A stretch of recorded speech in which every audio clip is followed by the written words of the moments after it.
Hello, I'm Mill Creek Township Supervisor John Groh. As many of you know, the Mill Creek Township Supervisors approved an ordinance on June 30th of this year to place a Government Study Commission question on the November 3rd general election ballot. At that time, Mill Creek voters will be asked if they wish to conduct a government study and to select such people to serve on the commission. This program is intended to provide you with some answers to the questions that many of you may have, such as what is the purpose of the study, what is home rule government, and the role of the voters in this matter, among many others. I will emphasize that the information contained in this program should not be construed as legal advice or political opinion of any of the participants. The decision to conduct a study rests entirely upon the voters of Mill Creek Township.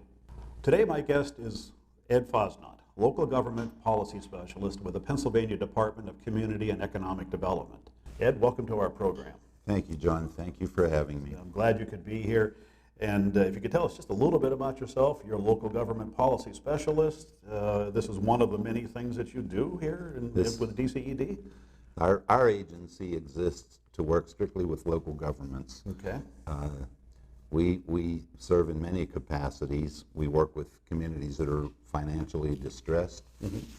We provide grants to communities when they do shared services with other communities. We provide technical advice and technical assistance, which is my purpose for being here today. Right. In the undertaking that the Mill Creek supervisors have decided to take, we will provide advice. We will explain the process. We'll answer questions for the public if they have any. Okay. One thing that I do want to emphasize is that neither I nor DCED would take a position as to whether or not Mill Creek Township should do this. What we do is explain the process, and we help to make sure that that everyone understands what's available to them. Yes, and I'm glad you clarified that there too. And that is something that's why I have Ed here as a guest today, as I'm going to say a neutral voice, but someone who is an expert in this, but will not provide any political opinion on it. And he's giving us a technical advice. He's made his services available to the township. To the residents, if they have questions, they can contact you also? Certainly. Okay, we'll have that information at the end of the program, your contact info. Thank you. Let me start off with this, and this is what the program is about, Ordinance 2015-10. And I'll just read the script of this here, what the question will be on the ballot. The question is, shall a government study commission of 7 members be elected to study the existing form of government of Mill Creek Township, Erie County, Pennsylvania, to consider the advisability of the adoption of a home rule charter, and if advisable, to draft and recommend a home rule charter?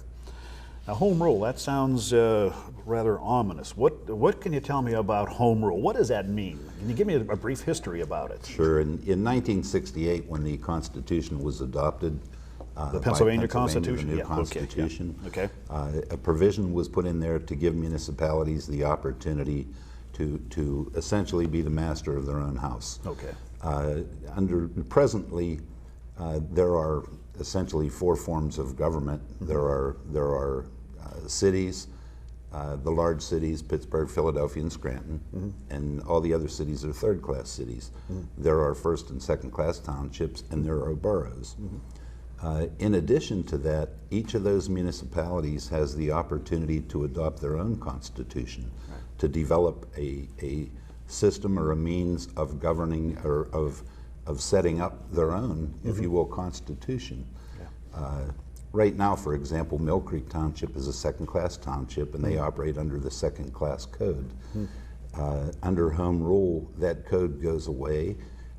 Anything that's not specifically limited by the United States Constitution or the Pennsylvania Constitution or by other statutes not relative to the second-class county code no longer exists, and Mill Creek would create its own constitution and operating methods. Okay. This is very similar to Erie County government. Back in the 70s, there was a study done because they went from a 3-commissioner form of government to a home rule government for county level. That was back in the mid-70s that happened, and there was a study done, and it was supported by the voters, and that's what we have now as a home rule form of government at the county level there. That's correct.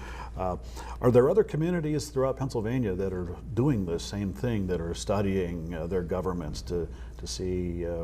There are studies that are taking, well, I shouldn't say there are studies taking place. There are groups that have formed to determine whether or not a study should take place. Okay. I'm presently working with Clearfield Borough and Lawrence Township. They're looking at a potential home rule study and merging into one municipality. Okay. Lewisburg and East Buffalo Township on the other side of the state I'm working with those two governments. They're also looking at a home rule study, and they're looking at consolidating into one municipality. Right. Yours is a little different in that you're looking only at forming a new government for Mill Creek Township. You're not merging with No another merger. municipality. I want to make sure that's clear with everybody. It's not a merger. So. Sure. But there are many successful home rules in the state. The ones that I can think of that are closest to your location would be the city of Farrell, right, in Mercer County, the city of Sharon in Mercer County, and the city of Hermitage in Mercer County. Right. All of those are in the Shenango Valley in Mercer County. Right. And each of them came from a different type of government. Sure. Farrell was a borough, Sharon was a city, Hermitage was a second-class township. Sure. And each of those the voters opted to become a home rule municipality. Right. And each of those have a different type of government. Sure. Farrell has a strong mayor and Right. a council. Sharon has no mayor. They have a city council Right. and an appointed manager who runs the operations for the city. Sure. The city of Hermitage has commissioners rather than council members, and they also have an appointed manager. And those give an example of the different types of things that a study commission could look at, Right. and some of the different things that would be available. Right. Now, in this question, one of the parts of it is not just let's see here. Consider the advisability of the adoption of a home rule charter, and if advisable, to draft and recommend a home rule charter. So this study commission is going to have that task. If they decide that we need to go to home rule, they also have to draft that home rule charter then too. So That's this is correct. quite an ominous task. It's not something that's done in a weekend. It's something that's done over a period of time. It would take some time, and so those people that may be looking to serve on this commission should realize that they are going to be devoting quite a bit of their time to the community in this effort here. So. It would be a commitment on the yes. part of those folks. Right. I will say though that DCED, if the voters decide that they would like the study, DCED would be available to assist. Right. Again, on the technical end. Right. And to make sure that the commission has a good understanding of what their role is, those things that they need to do, the timetable, and all those kind of things. Right. Yeah. Okay. One of the questions that's been asked of me here, people are asking themselves as a voter and resident of the township, what is their role in this as far as the home rule ballot question? What do they have to do here? First of all, they have to show up at the voting booth, don't Sure. they? That is the first thing. For example, and here's one of the questions that's been posed. Say that they're not in favor of doing a home rule study, and they vote no on the question. Is that all, that they don't get the right to vote on the study commission members, or do they still get that ability to vote on them commission members? No, they still have the opportunity to choose the study commission members. Right. It's on the ballot, and every voter has that right, Right. So to no matter, determine who's yes. going to do So that. whether they vote yes or no, they still should vote for who they believe would fit well on that study commission. That's correct. Okay. So I just want that was one of the important questions that was being asked of me. Let's see here. So when we look at the study itself, are we doing an honest assessment of the township and saying, here, where are we good at? Where do we need improvement? Should the structure be changed? Should powers be changed around there? That's what we're doing with the study and looking at home rule, forming it for ourselves. Those are all questions that the study commission should ask itself and should be prepared to take a look at. Yeah. There have been many communities across the state have adopted home rule charters, Yes. and they vary greatly. Right. Some of them are very lengthy, some of them are relatively short. Okay. And actually, those charters are available. I think they're in the back of our publication that Sure. you and I had talked about previously. Right on, And that publication, of course, is available to the public. Right. But I guess I would say the main thing that a voter should do is understand what they're voting on and understand what's in front of them. In this election, they're not voting to change the government of Right. Mill Creek Township. What they're voting for or voting against is to say whether or not they believe it should be evaluated. Right. And the government should be looked at and given the opportunity Right. to present a home rule charter to the community. yeah. That doesn't mean that it passes, that doesn't mean that it's adopted, and nothing changes with Right. this referendum. Right. This is basically, as you said, a referendum to do the study. The study commission say the question is successful, and the commission members are elected. They do the study. How long of a time frame does that take for them to do that, especially with this being a home rule charter? Well, the process allows for 18 months. It's actually 9 months for the commission to determine whether or not they want to recommend a charter. Okay. If they do not, then they would make that recommendation, give it to the voters, and their work ends. Right. If they decide that there should be a home rule charter, they have an additional 9 months to prepare that charter for the public. So if the decision is to offer a home rule charter to the public and ask the voters to decide, they have a total of 18 months to do that. Okay, so we're talking some time.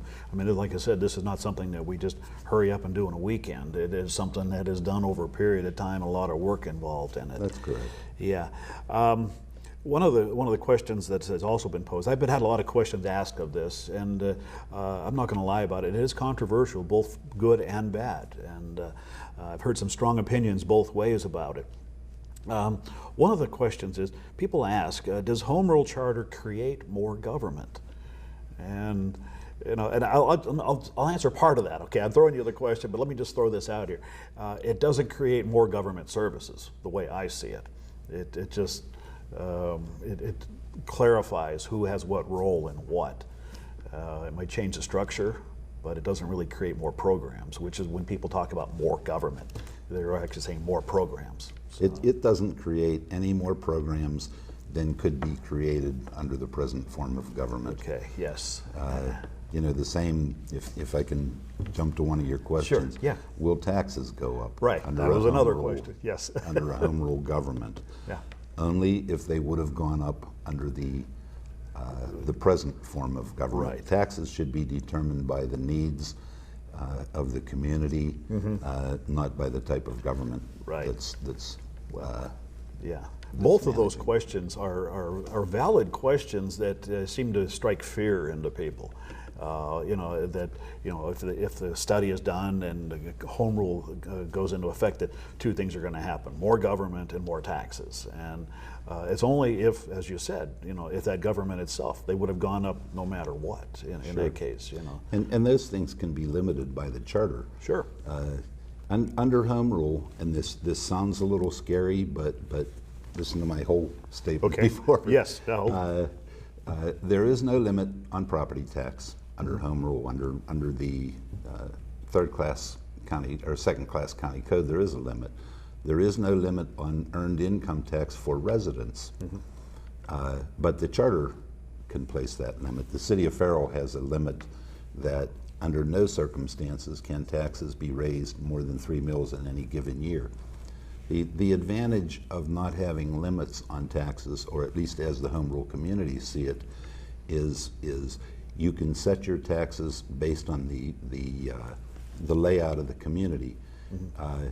If you would like to reduce property taxes and increase earned income tax, that can be done under home rule. I see. If the governing body feels that that property taxes should be increased and earned income tax should be reduced. That can be done under home rule. So it gives flexibility. Right. But many, I would say probably most home rule charters, the study commission in their home rule charter places a limit on the amount that taxes can be raised. But that's left up to the local government again. Right. So the study commission would say in their recommendation, we recommend a maximum tax increase of 2.5 mils, for example. That is not the approval. The voters make that final approval for that charter, right? For the charter, yes. For the charter. Yes. So in other words, all the way through this, the voters have the say on it. They're listening to the recommendations of that study commission, should they come up with a recommendation. That's correct. And so the voters really, in essence, have a large voice in this matter when you get right down to it. They decide if they want to even do the study first, and then they also select who's going to serve on it. They're not appointed like, for example, planning commission members or zoning hearing board members that we do at the local level. So they're selected among themselves to serve on that. And then they perform the study and they come up with a recommendation. And in this case, if they recommend home rule charter, then they have another 9 months to develop a home rule charter and then have that presented to the voters. And the voters make that decision. So the voters have the say on this all the way. Oh, yes. Supervisors are out of this one. And every registered voter in the township has the right to circulate a petition to become a candidate for the study commission. That is. There are no there are no political parties involved. Right. You're on the ballot as a candidate for the study commission. Period. Yeah, your political affiliation has nothing to do with it. That's correct. You just have to be a registered voter in that community. Yes. And just a little side note, the petitions can be circulated. I think the period is August 4th through August 25th. There's a 3-week period, and they have to be turned into the voter registration office by August 25th. So that way they can be put on the ballot, those study commission members, or the candidates, that is. Those petitions are available at the county courthouse voter registration office, so they do have those there. So anybody interested, by all means, please circulate a petition. You'll need to get at least 200 signatures. I'd go with more than that. Because you never know, there might be one that somebody wrote down there and maybe not a registered voter in the township. So anyway, that's just a little side note on that there. Let's see here. I've asked about the taxes. We already talked about that. How about municipal services? Is that something that would increase under home rule? I mean, fire, police departments? No, they're infrastructure or anything like that? None of those things would. I'm not going to say none of them would change under home rule. Again, that's up to the developers of the home rule charter. Right. But home rule in itself doesn't make things change in that regard. The services should remain the same. The reason for home rule, or the reason to do a study for home rule, is simply to evaluate your method of government, to determine if you want to remain a second-class township, or if you would like to be a home rule municipality. Right. As a home rule municipality, the charter can recommend, or shouldn't recommend, the charter can define what the municipality shall be called. Okay. Mill Creek would have the opportunity to call itself the City of Mill Creek. They could continue to call themselves Mill Creek Township if they so desire. Sure. There is one municipality, and I can't remember right off the top of my head, but it's a town. You have that option under home rule. Bloomsburg, I think it was. Is that what it is? Yeah, okay. I know that from teaching my government study classes for the Boroughs Association. Yeah, Bloomsburg is that. Yeah, and that's just the only town in Pennsylvania, the only one actually called a town. So, yes. Mill Creek, in its possibilities, could do anything as far as a name. Mill Creek Township, the home rule municipality of Mill Creek, whatever what they wanted to do. What it's called is really irrelevant. The charter is what determines how the municipality is governed. I will say one thing: there are advantages to calling itself a city. Right. In that community development block grants are available to cities in larger numbers. Right. I think it's something like $280,000 that goes to every city in the state that's not available to boroughs, townships, Right. and probably towns or Right. town. Yeah, and that would be interesting, and I'm not suggesting this by any means, but the city of Mill Creek, that has an unusual ring to it there, especially when you have the city of Erie, which we pretty much surround, at least not all the way, but have good wrap around of it, of the city of Erie. Let's see here. Of course, now say for example that the study commission recommends a home rule charter, and then they develop a home rule charter for the voters to vote on. The voters vote on that and they approve it. How long of a time frame does it take for that change to actually happen? Does it change just like that, or is there a phase-in process for that? That's something that the study commission needs to lay out. One of the things that occurs is any office holder in the township continues to hold that office until the expiration of their term. Okay. If the home rule charter is adopted, and say it's named the City of Mill Creek, township supervisors who may have 2 or 4 more years left on their term would be a member of that governing body. Right. If the home rule charter calls for a city council or city commissioners or whatever they decide, there would be one more member of that governing body, one more member of that council, and that would be that 1 or 2 possibly township supervisors who still have time remaining in their terms. Okay, so it's not like one day you have the structure the way it is with 3 supervisors, and then you go in the next day and find that, hey, they're all gone, and where'd they go? That sort of matter. So there is a gradual phase in and phase out. The phase in of the new form of government, and then retaining what was there, as far as those elected officials, and giving them a place at the table there for their advice and votes. They were elected to serve the public, myself being one of them. So. Sure.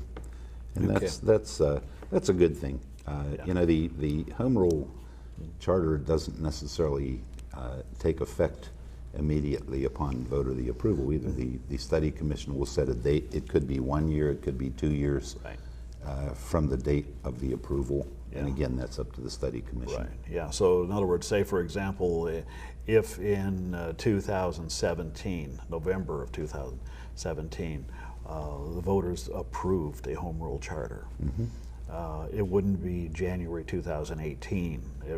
It may be or may not be.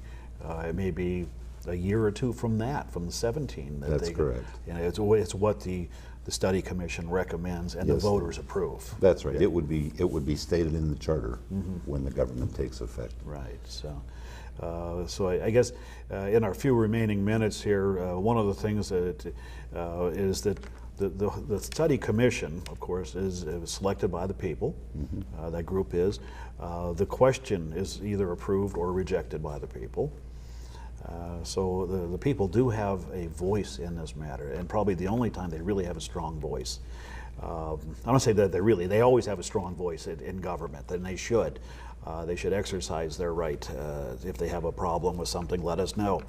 But here's something where they can really change the course of Mill Creek government, or actually any government that they may reside in. That's correct. One of the things, and I commend you for doing this program. One of the things that we strongly recommend is that everything be open. Every citizen of the municipality have an opportunity to know what's going on, so that they can make an informed decision. And that you go overboard. Right. In trying to provide information so that everyone fully understands what's in front of them. Right.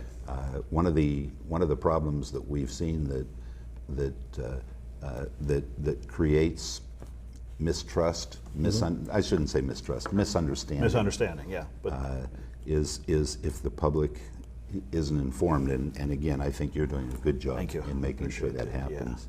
I would like to say one thing, if I may, we have a few minutes, John. please do, yes.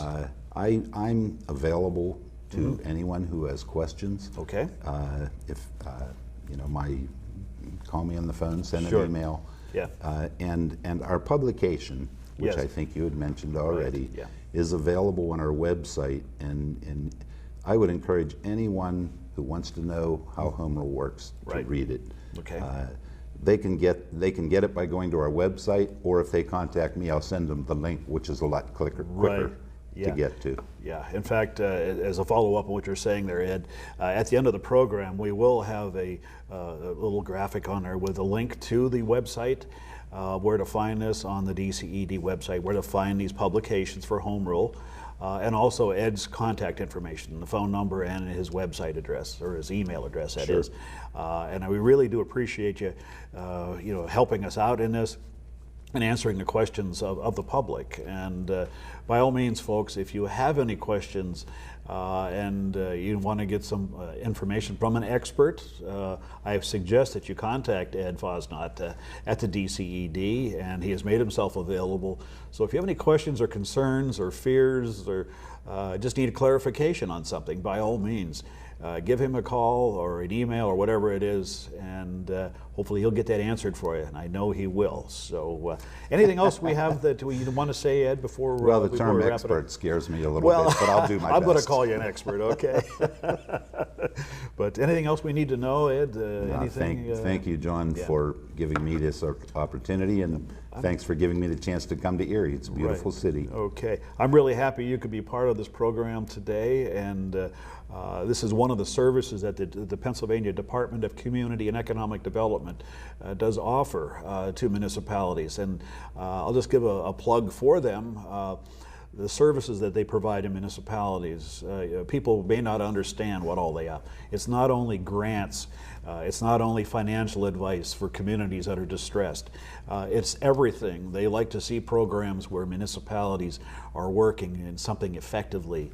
For example, another thing, if they're looking at possibly changing their form of government, the technical advice that they can provide certainly is something that is appreciated here by local government, and I just really can't say enough about the services DCED provides. So Thank you, John. I want to thank you again for being on our program, and I think that's about it there. So, okay.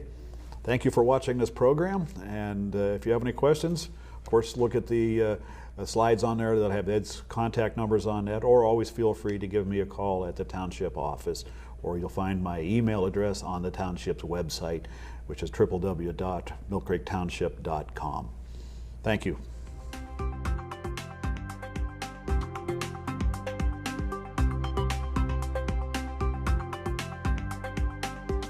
You're watching the Mill Creek Government Channel, powered by WQLN Public Media.